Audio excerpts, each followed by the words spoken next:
Sveiki. Baigdamas praeitą laidą apie rusofobiją, aš iškėliau tokią mintį, kad tiek dėl rusofobijos, tiek dėl mūsų problemų apskritai žymė dalim kalta ne kokia tai valdžia, bet pati mūsų tauta, pati mūsų liaudis. Tai yra patys mes, kolektyviai paėmus. Ir pridūriau, kad kol šitą mes nepripažinsim ir iš esmės, kol mes to nesuvoksime, tai jokie teigiami pokyčiai yra neįmanomi iš principo. Aišku, šitas dalykas yra labai platus, labai įvairialypis ir todėl jį nagrinėti galima pradėti iš labai ir labai skirtingų taškų. Bet aš norėčiau pradėti jį nagrinėti iš tokio labai specifinio kampo, todėl kad tas kampas, jis tiesiog asmeniškai rezonuoja su mano gyvenimu, sakykime, su mano gyvenimiškais pasirinkimais. Čia ir būtų šiandienos tema. Stukačių tauta, kabutėse sovietiniai prisitaikėliai, antisovietizmo kailyje. Tai apie ką aš čia? Pradėsiu nuo to, kad teko man per paskutinį dešimtmetį ir iki šiol kartais tenka išgirsti replikų žmonių, kad štai, sako Kristoferi, kodėl tu neini ar kolegiją, ar net kokį universitetą, ar bent kokią mokyklą, gimnaziją, dėstytojauti, mokytojauti, žodžiu, kodėl tu nesieki pedagoginės karjeros, tau va tai puikiai tiktų.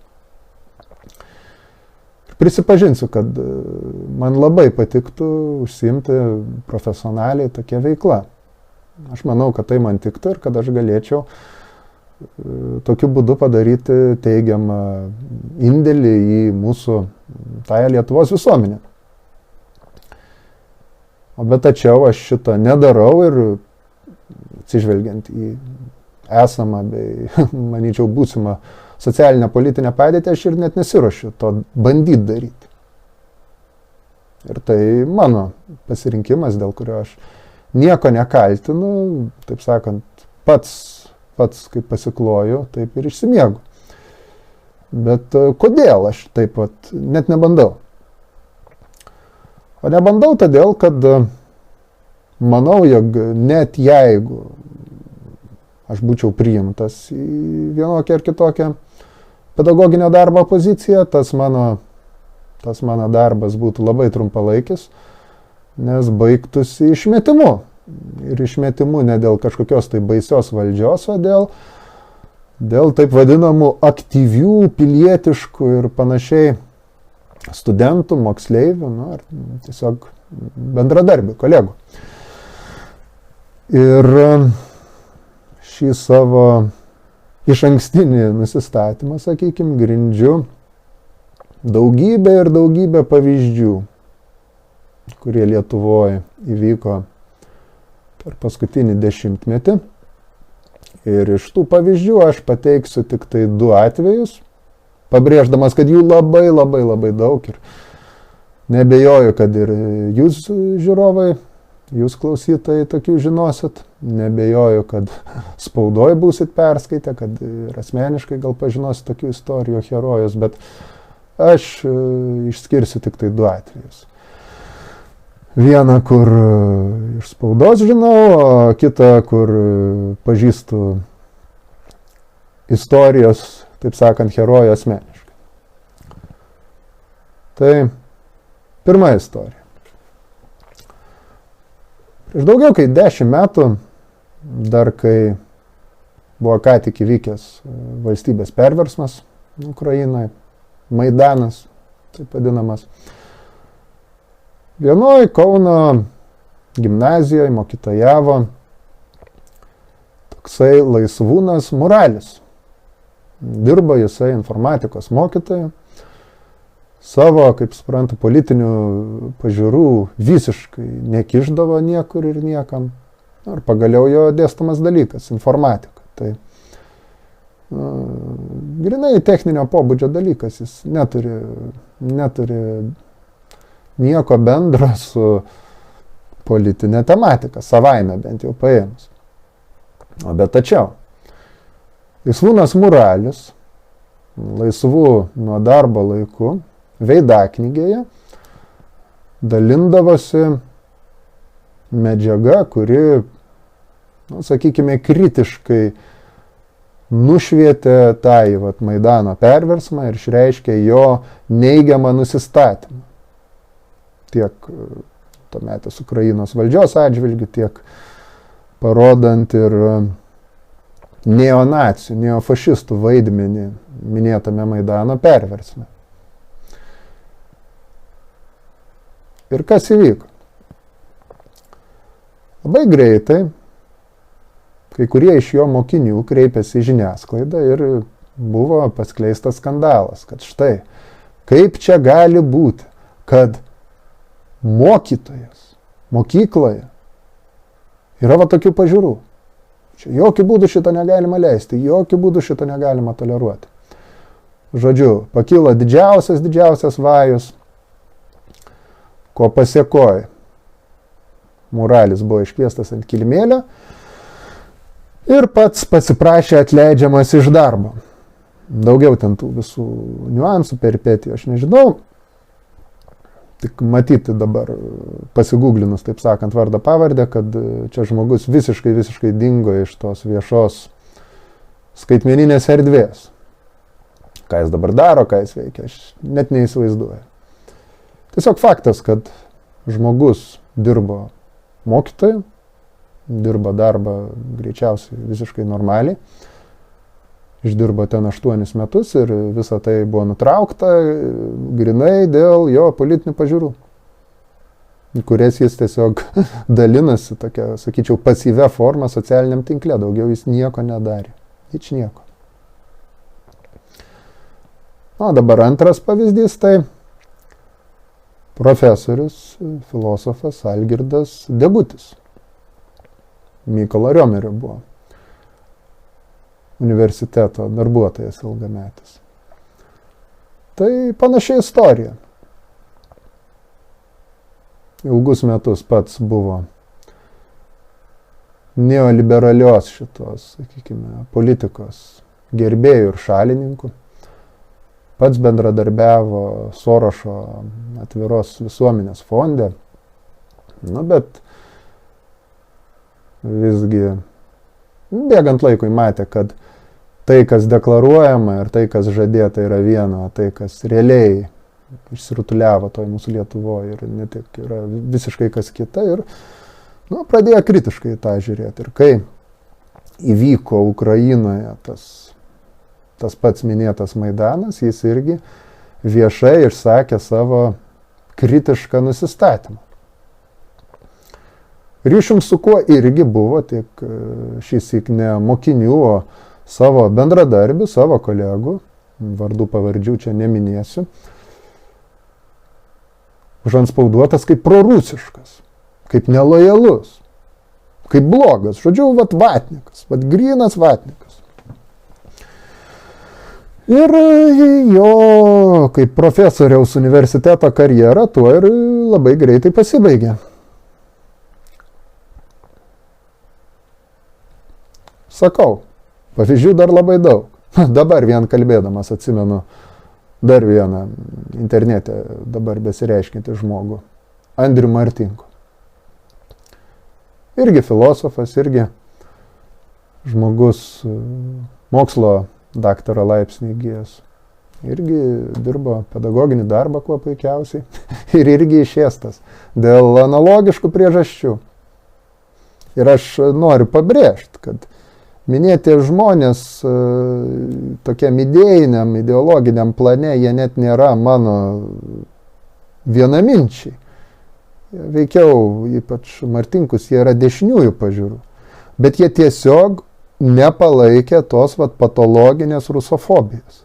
Ir išreiškė savo pilietinę poziciją, kuri neatitinka valdiškos. Ir už tai jie buvo išėsti. Ir aš atsimenu, esu kadaise asmeniškai Degučio paklausęs, kaip jis mano, ar man vertėtų net bandyti eiti kažkur čia darbintis ir siekti tokios karjeros Lietuvoje. Ir jis palaikė mano tą išankstinį nusistatymą, kad tai tiesiog būtų laiko švaistymas. Dabar vat paliekam skliaustasi, laiko švaistimas tai ar ne, nes čia yra grinai mano asmeninės bėdos. Mano asmeniniai reikaliukai. Pereikime prie esmės. Nu, esmė tai yra, vat, kas čia per reiškinys, kas čia per fenomenas, ką jis pasako apie mūsų žmonės, apie mūsų visuomenę. Pasako štai ką. Vat, jeigu dabar tu eini į mokyklą ir tu klausaisi per istorijos pamokas, nu ir ne tik apie tarybmetį, tai dažnai bus, kokia ten baisi nelaisvė, kokia nuožmi diktatūra, baisus totalitarinis režimas, viskas cenzuruojama, už bet ką išmes iš darbą, ten trems ten į Sibirą, ten prie Stalino ten dar sušaudys, ten taip anaip ir panašiai. Ir aš nesakau, kad to nebuvo. Ir aš to neteisinu, aš nesakau, kad tai gerai. Šitie dalykai buvo, jie egzistavo.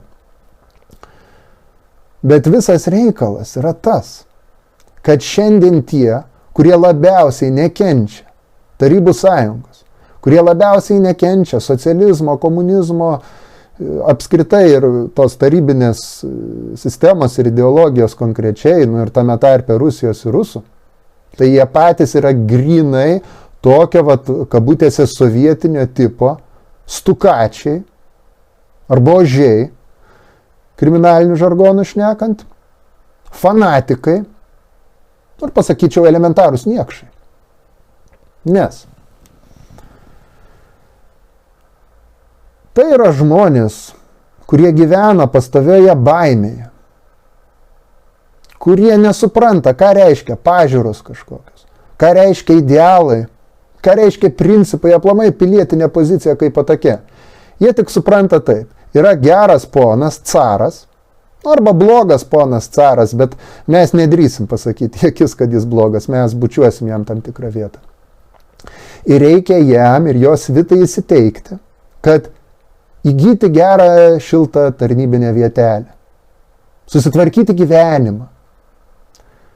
Nu ir kad susitvarkyti gyvenimą, gal kartais galima parodyti savo lojalumą, savo politkorektiškumą, stukalinant.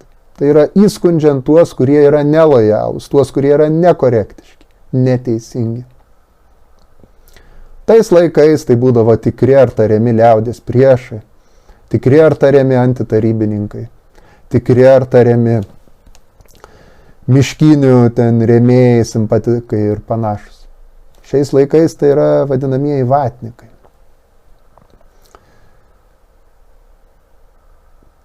Ir tiesiog norint iliustruoti šitą reiškinį, paimsiu labai, labai gerą pavyzdį.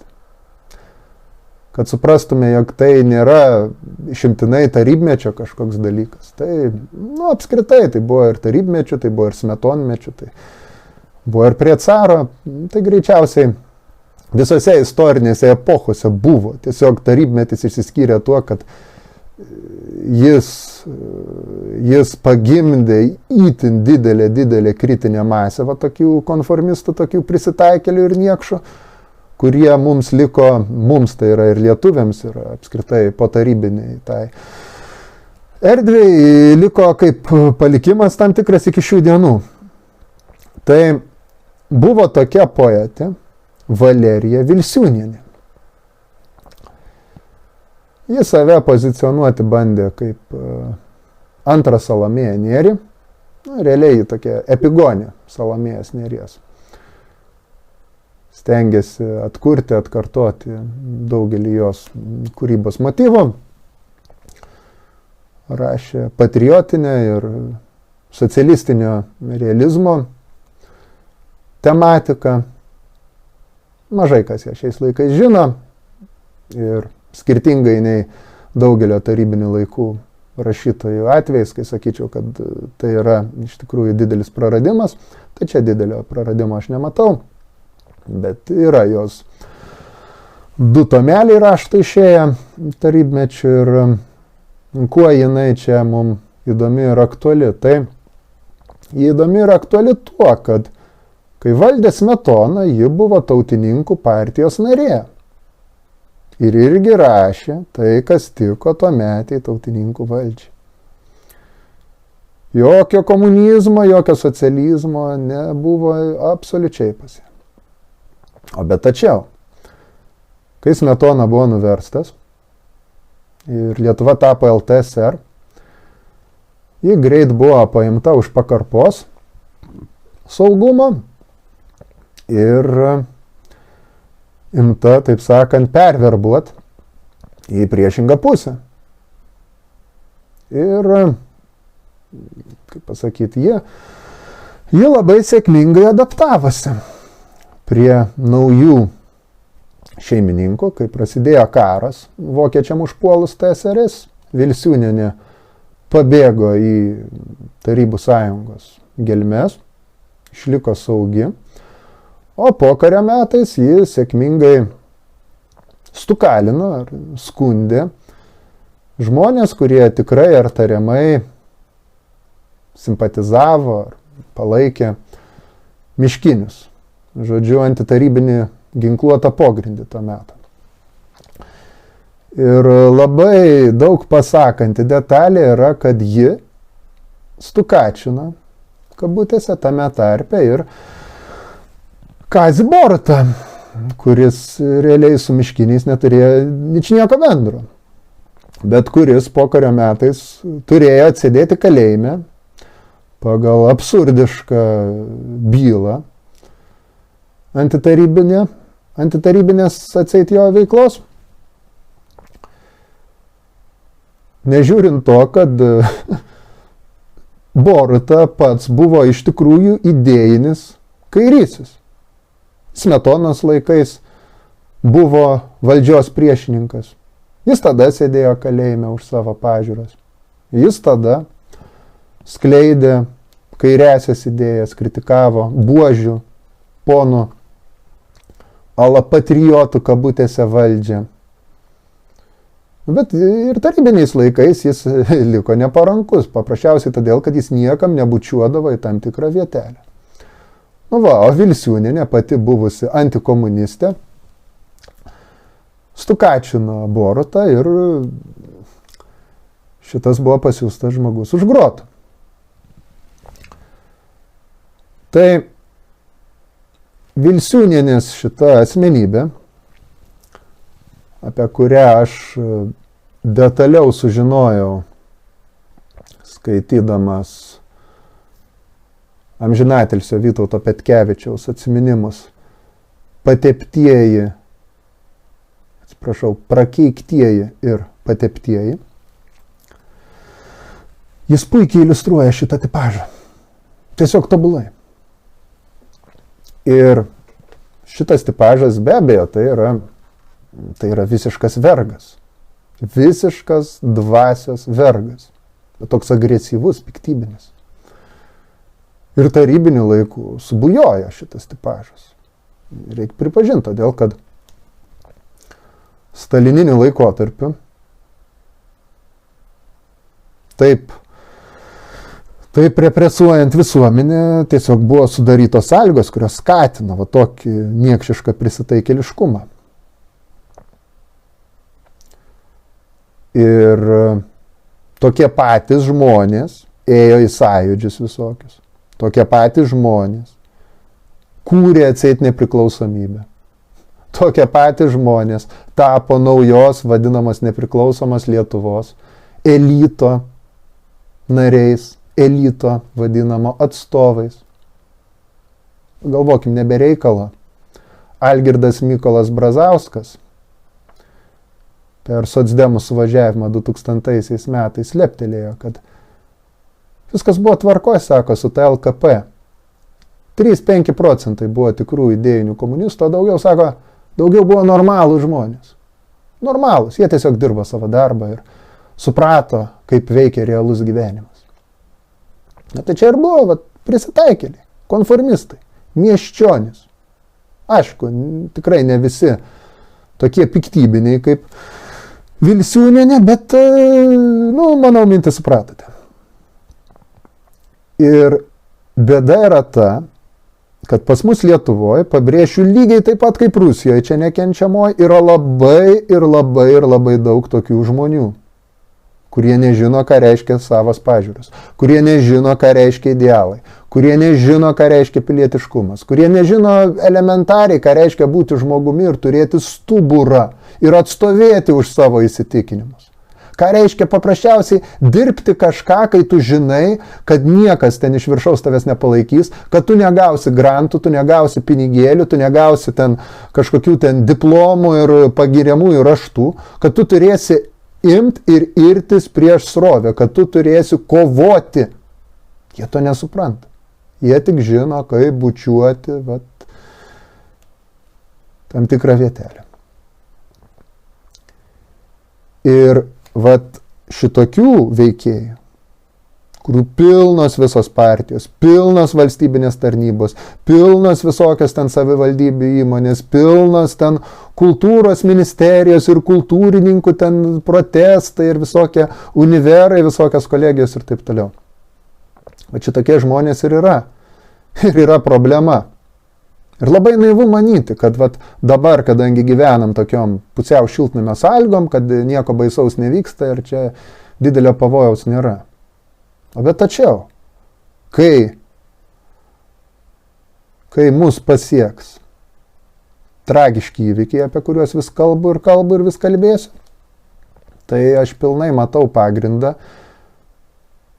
atsikartojimai tokių dalykų kaip pokario metais su kalinimu melagingų ir žmonių trėmimais ir su žydšaudystė, kai tiesiog tokie patys ala patriotiški, ala atsakingi ir aktyvūs žmonės, piliečiai nevatai, kaip žudė savo kaimynus, kad užvaldytų, kad užgrobtų jų turtą ir irgi užsidėtų pliusiuką, kokie jie nuostabus ir gražus. Bet čia dar kita tema, apie kurią kalbėsime jau ne šį kartą. Tai tiek. Ačiū, kad klausėt. Ačiū, kad palaikot. Raginu rašyti komentarus, diskutuoti, rašyti laiškus, bendradarbiauti. Ir laukit sekančios laidos. Ji bus neužilga. Iki.